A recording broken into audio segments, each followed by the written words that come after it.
Track Wrestling with Doug Schwab, head wrestling coach at the University of Northern Iowa. You got to be proud you got two guys here at the Beat the Streets event. Let's start with Joe Cologne, your first world medalist in program history. That has to be special for you. Yeah, I mean, just seeing how he's continuing to progress, and he's one of the best guys in the world. You know, that's what you hope. You hope for your guy continues to grow and get better, and he puts himself in those situations where, you know, win a world title this year, then, you know, try to be on an Olympic team and be an Olympic champion next year. And he's certainly within his capabilities. Like, he just beat Rodriguez, who's defending world champ a couple weeks ago, wrestling real well, and just excited to see him out here and compete. See him get on top and roll up a whole bunch of gut wrenches and get off the mat real quick. You keep in touch with Joe? Yeah, I mean, keep in touch with him, care about him, want to continue to see him grow. I mean, the thing is if you build a relationship with a guy, you continue having a relationship with a guy and you care about him. It doesn't matter where they're Fresno State or they're wherever.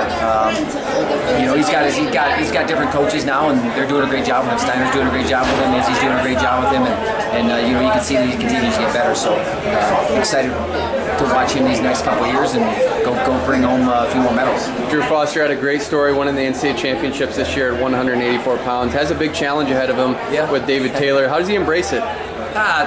You know, what's funny is at first he was going to wrestle Cox, and they were going to weigh in at 205, and he weighs about maybe 195, but he didn't care. He's like, I just want to go wrestle and compete against whoever it is. It's a great opportunity, and he looks at it that way too, you know. I think some guys are so worried about, well, what weight are we going to go? You know, who am I going to wrestle? All this stuff, and he just didn't care. I mean, he's just like, let's wrestle. And, you know, it was going to be Cox. It wasn't Cox, now it's Taylor. Obviously a great opportunity for him to wrestle the defending world champ, a guy that's probably wrestling as well as anybody in the world right now, but go out and try to score again, and trying to hold David Taylor off's not the best idea. So he's going to go out and he's going to go fire, and you know, we'll see how the match goes, but you know, nothing like starting off with a bang, right? I mean, you're going to start with one of the best guys in the world, but that's the thing with Foster is even when he was a freshman, it didn't matter who he wrestled, he went out and attacked him, and that's how he continued to get better. That's how, you know, he's a national champion this year, because of that mentality. Because I'm just going to try to get better. I'm going to go out and attack whoever it is, and he needs to do that same thing tonight. And you know, hopefully it'll be a real fun match to watch. His story is he had a losing record starting out in college, and then he wins a national championship. Did you know there was a point when he could be a national champion?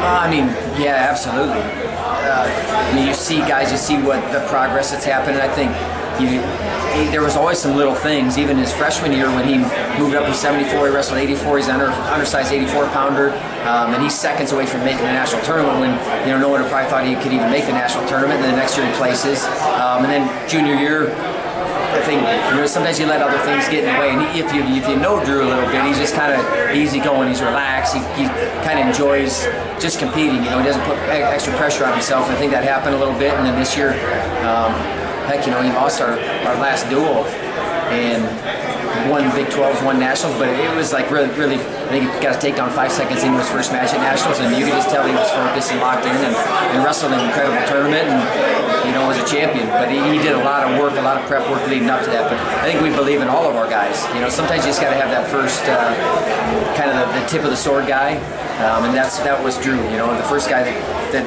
breaks through and is the national champion. All the guys believe it. It's a huge thing for your program. It's a huge thing in your program for having two guys from UNI that are going to wrestle in this event. It's a big time event that I think the eyes of the wrestling world is on. So, you know, I know that our guys will represent UNI well. They'll represent themselves well, and you know, look forward to this great event. But I don't know if you see this, man. I'm the talent. Yes. I don't know if I'm the talent or not, but they say I am, so that makes me feel good. Did you ever think you'd get that in Osage, Iowa, and New York City, and now you're talent? No, probably not. No.